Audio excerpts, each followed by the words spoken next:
Assalamualaikum, selamat datang di kuliah organisasi komputer. Kita akan melanjutkan pembahasan mengenai kontrol pemrograman level mesin, yaitu di bagian condition codes. Mari kita simak penjelasannya berikut ini.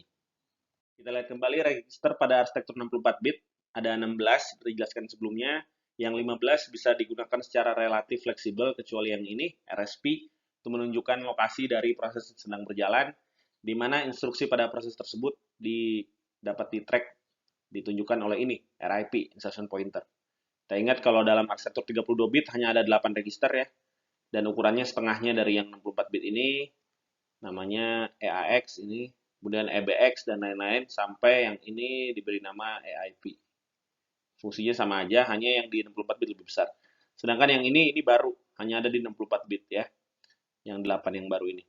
Selain itu kita kenal juga ada yang namanya condition codes, di mana ini adalah kontrol ya pada kondisi ya, menunjukkan suatu kondisi itu aktif. Ini bentuknya 1 bit flag dan dia bisa diaktifkan secara implisit atau eksplisit. Ini contoh ketika condition code diset secara implisit oleh operasi aritmetik. Di sini misalkan ada operasi aritmetik A plus B sama dengan T, ya maka hasil T ini akan men-trigger atau mengaktifkan salah satu dari condition code ini. Dari beberapa condition code yang ada, kita akan fokus pada 4 ini dalam kuliah ini ya. Ini di kotak-kotak hijau di slide sebelumnya. Yaitu CF carry flag, ini untuk kalau misalkan ada unsigned, operasi unsigned, misalkan kita tambahkan 10 tambah 10, 0 tambah 0, 0, 1 tambah 1, 0, di sini ada carry 1. Maka ini carry flag akan aktif. Zero flag kalau hasil operasinya itu menghasilkan 0. Ini A plus B sama dengan T, T-nya 0, 0, maka zero flag aktif. Side flag kalau misalkan hasilnya lebih kecil dari 0 atau negatif ya, untuk sign. Kemudian overflow flag itu juga untuk sign atau terus komplement kalau misalkan terjadi overflow. Tandanya overflow itu kalau misalkan A sama B ini tandanya sama, tapi T tandanya beda. Jadi A tambah B ini A-nya positif, B positif, T-nya negatif. Atau kebalikannya, A negatif, B negatif, T-nya positif. Maka itu overflow. Overflow tidak akan terjadi kalau misalkan A dan B tandanya beda. Ini summary dari penjelasannya. Yang perlu diperhatikan adalah trigger condition code ini tidak di-trigger atau diaktifkan oleh operasi LEA. Sedangkan ini contoh condition code yang diset secara eksplisit misalkan oleh instruksi compare. Sintaksnya sebagai berikut, compare B, A. Q ini kita ingat berarti kita kerja di arsitektur 64 bit. Compare B, A ini sama seperti menghitung A dikurang B, tapi kita tidak peduli pada hasilnya. Kita tidak peduli nilainya berapa. Yang kita pedulikan adalah set condition code mana yang diaktifkan oleh hasil tersebut. Jadi kalau misalkan hasil A kurang B itu ada carry, maka CF aktif. Kalau hasilnya 0, ZF aktif. Jadi compare ini sebenarnya hanya operasi untuk mengaktifkan salah satu dari condition code ini, SF dan OF sebagaimana dijelaskan sebelumnya. Ada lagi contoh instruksi untuk mengaktifkan condition code secara eksplisit ya.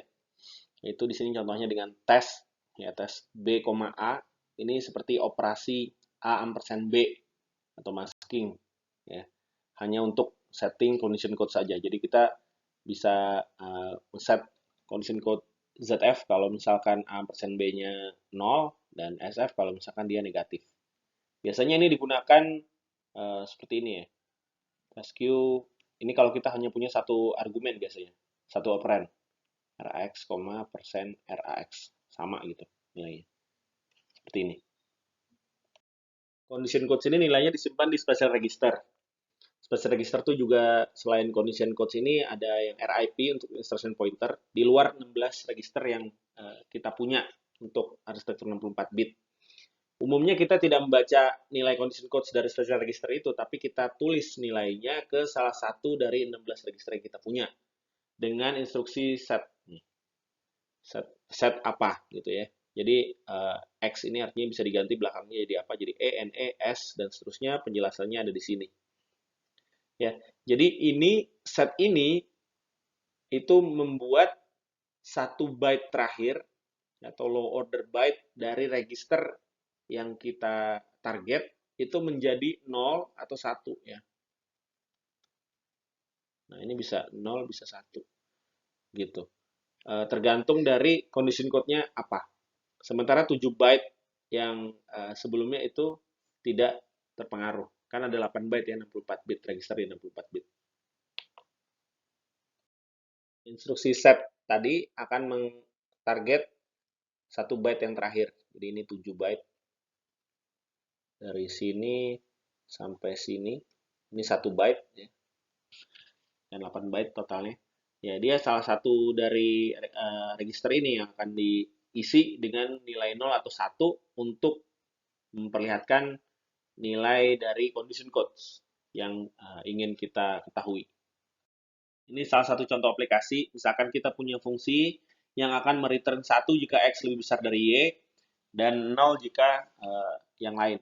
Ya, misalkan X kita disimpan di register RDI, Y disimpan di RSI, ya, kemudian nanti return value-nya lewat RAX.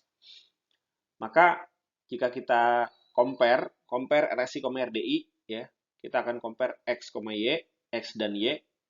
Kemudian set, ini yang tadi ya, yang dari set X di slide sebelumnya, set AL. Ya, AL jika lebih besar. Nah, AL ini yang mana? AL 1 byte yang terakhir.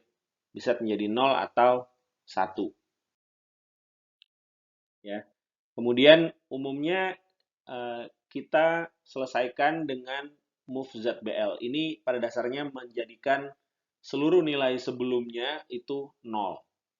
Ya. Jadi nanti di register RAX itu hanya ada flag ini saja, condition codes yang flag 0 atau 1 saja. Gitu. Sedangkan di bit sebelumnya semuanya dibuat 0 dengan argumen ini. Kemudian di return. Demikian penjelasan singkat mengenai condition codes pada bahasa assembly. Semoga dapat membantu menjelaskan. Terima kasih atas perhatiannya.